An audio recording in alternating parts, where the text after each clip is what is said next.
Hi guys, Vance here.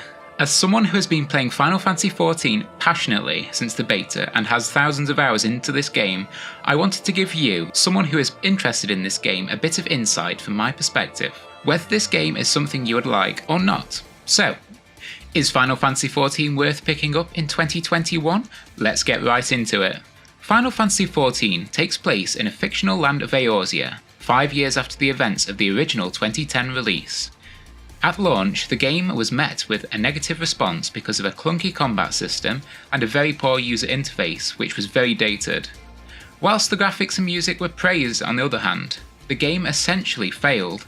2 years later, the servers were eventually taken down in 2012. The development team was then restructured, with the lead game producer being replaced with Naoki Yoshida, or as most people call him, Yoshi P. In 2013, a year later, the game was re-released as A Realm Reborn, which was a huge success. Since then, we have seen 3 successful expansion launches with Heavensward, Stormblood, and as of 2021, we are now on the 3rd expansion, Shadowbringers, with another said to be launching this year titled Endwalker. There is a really good documentary by NoClip that shows the challenges the dev team went through and gives an insight into how passionate the dev team behind the game is. I'll leave a link in the description for that, as it is a must watch. Anyway, back to the game. Final Fantasy XIV at its heart is a multi-platform game, which means both console players and PC players play together on the very same server and share the same world. Final Fantasy XIV originally released on the PlayStation 3 and the PC back in 2013. But as of Stormblood's release in 2017, we saw the PlayStation 3 version of the game phased out and replaced with the PlayStation 4 version. With this, we got more open world spaces to explore and bigger instances, as we are no longer limited by the PS3's hardware. With Shadowbringers, with the most recent patch 5.5 has seen the release of a PlayStation 5 version, which brought in some nice quality of life changes that PC users got to take advantage of also, such as super fast loading times if you are using a solid state drive, and 4K resolution user interface and icons. Considering the game is now on the PlayStation 5, what are the graphics like? As I just mentioned, the game did originally launch in 2013, but despite this, the graphics are quite beautiful. However, if you take a closer look, you will see the game is starting to show its age, most notably the textures.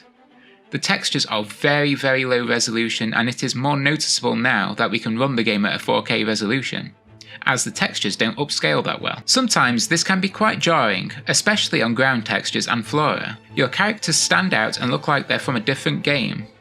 I will say that they have made use of some of the hardware, with opening up instanced areas making them larger and feeling more open, which is certainly more welcome. I do wonder, however, how Endwalker will improve upon this. I guess we will find out more with the coming FanFest in a couple of weeks' time. Do stick around as we will cover that in a video. Final Fantasy XIV has a very generous trial system, one which I'd hope other MMOs would take note of. The trial allows you to play through the entire core story of A Realm Reborn and the first expansion, Heavensward. It allows you to level up to level 60. With these 2 alone sees you have hundreds of hours of content for free. There are a few caveats however. There are some restrictions, such as you cannot whisper people in game, you cannot access the market board, which is essentially the auction house, and you cannot invite players to a group, but you can be invited and you cannot join free companies, which is a guild. There's a full terms section on the official website if you wish to know more. Once you're ready to get the game, you're probably wondering about what payment model the game has. Well, it's very similar to WoW, where you buy the boxed game and have a subscription running alongside of it. The only difference being, the game has a choice of 2 subscriptions, which is paid monthly. One which is slightly cheaper, coming in at £7.69 a month. However, this restricts you to only having 1 character per server, or the full standard price of £9.99, which allows you to have multiple characters on 1 server. I'm willing to bet the majority of you will probably go for the cheaper option, since you only need to have 1 character, as all jobs in the game can be played from 1 character. The game is designed for you to put in a significant amount of time and investment into that 1 character, and not many things are account-wide either. So tell me Vance, what is the group content like? Well, dungeons are slightly different to what you're probably used to. A dungeon consists of a 4-player group, 1 tank, 1 healer and 2 DPS. Generally, dungeons have 3 bosses throughout, with mob groups separating them. The main difference is that dungeons have an ability that is shared by the entire group, and anyone can use it. It's called Limit Break, which is an ultimate ability built up over time, and it's different depending on which job or class is using it. So, for example, a healer using it will do a huge surge of healing. However, most people always save it for the DPS to use on the last part of bosses' health pools. For people who are interested in raiding, there's a cool collaboration event going on at the moment with the Nier franchise, which is a 24-man raid, and as of this current patch, we're on the 3rd release of the Nier series raid. So there's plenty to do and many transmog from these raids to obtain. I would love to cover PvP, but everyone who does play this game knows it isn't the best in this game. Actually, for this video I tried to queue up for PvP roulette to showcase it, however, I was sat in the queue for almost an hour and had to give up. It doesn't appear to be a feature that is well favoured, so if PvP is something you must have, I would suggest looking into this a bit more to see if it is for you. Now, to talk about the story, Final Fantasy XIV at its core is a narrative-driven experience, one which is very much a solo player experience. Throughout the story, you'll have times where you'll be required to join up in random groups for dungeons and boss instances, but yes, aside from those, it is definitely a single player experience, and it is quite difficult at times if you want to go through it with a partner.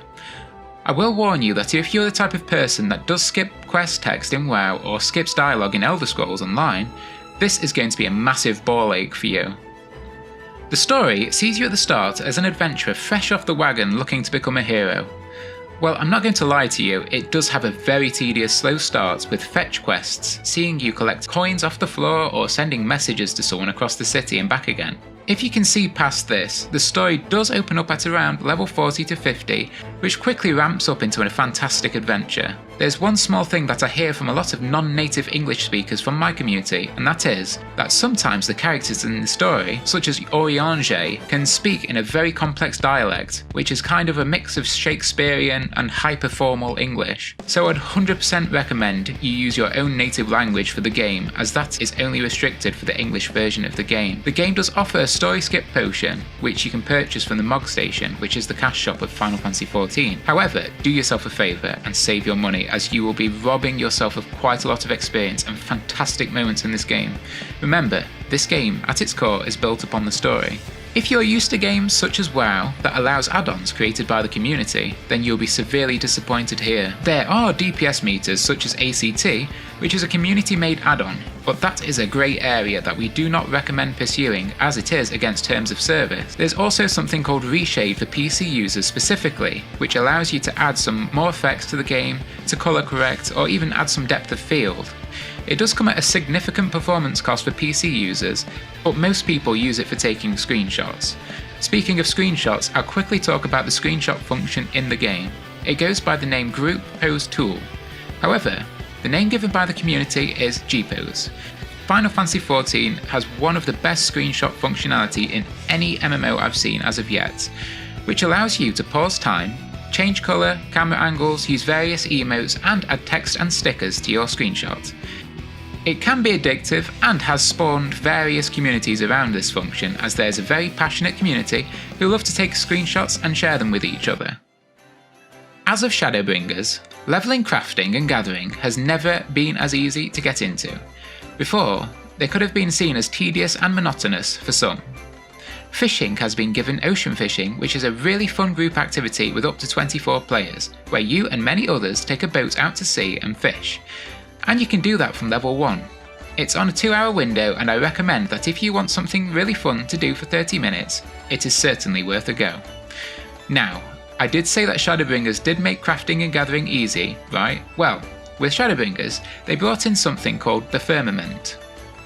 The Firmament is a rebuilding effort of a housing area located in Ishgard. To unlock this, you'll need to have progressed through the Heavensward expansion and simply have a level 1 crafter or gatherer. As a gatherer, the area features a gathering instance where you can farm materials using your gatherers for materials, and with those materials gathered, use them to craft items.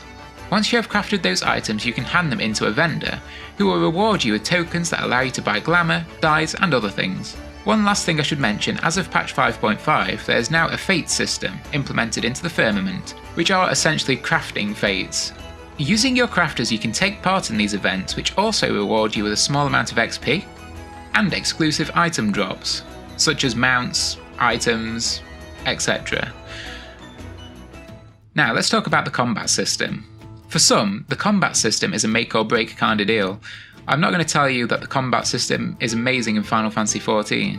Final Fantasy XIV uses a tab target system which is very similar to WoW with a rotation system. I think quite a few would agree that it is kind of dated and clunky. There is no talent system in the game, and the abilities are set in stone, which doesn't really allow for diversity. There's also a high global cooldown to factor in, which compared to other MMOs is quite high. It is way more noticeable and tedious at lower levels when you have not unlocked any abilities that are off the GCD. The combat is something that can burn you out at lower levels. I know myself that the combat does however open up at around level 50, where you can start weaving in abilities off the global cooldown, so it's not as notable and feels much better. I would recommend a dancer once you have unlocked it if you want a WoW feeling character, which feels really responsive. Now to talk about the community. The Final Fantasy XIV community can be extremely helpful and welcoming to new players. But like any MMO, this community also does have a negative side to it, which can be perceived as very unwelcoming. Any form of criticism about the game does not get taken lightly. The community often forms as an angry mob driving the player out who disagrees with their stance, resulting with new players having normal questions getting downvoted in the Final Fantasy XIV Reddit or met with passive aggressiveness. This occurs often when talking about the story and lore of the game. The one meme used for the Final Fantasy XIV players is that they'll usually respond with "then go play WoW" or "go back to WoW."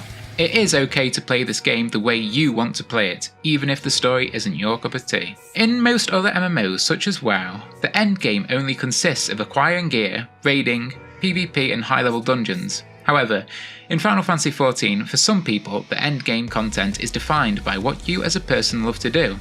This could be transmog/glamour, for others can be housing or fishing, or maybe crafting.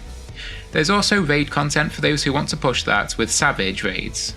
The dev team has content created for all these aspects with no real focus on one. With each patch of Shadowbringers adds a wealth of new content for those features of the game.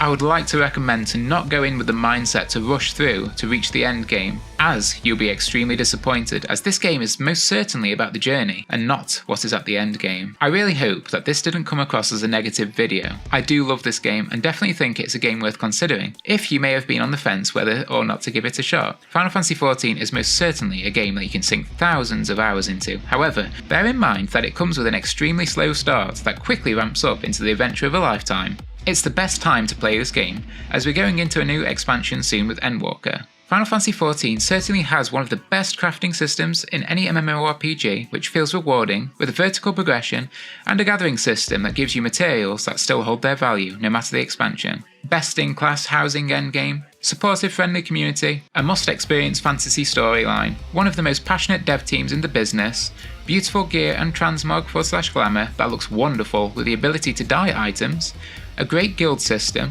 engaging 24-man raids, and finally, a well thought out screenshot utility called the G-Pose tool.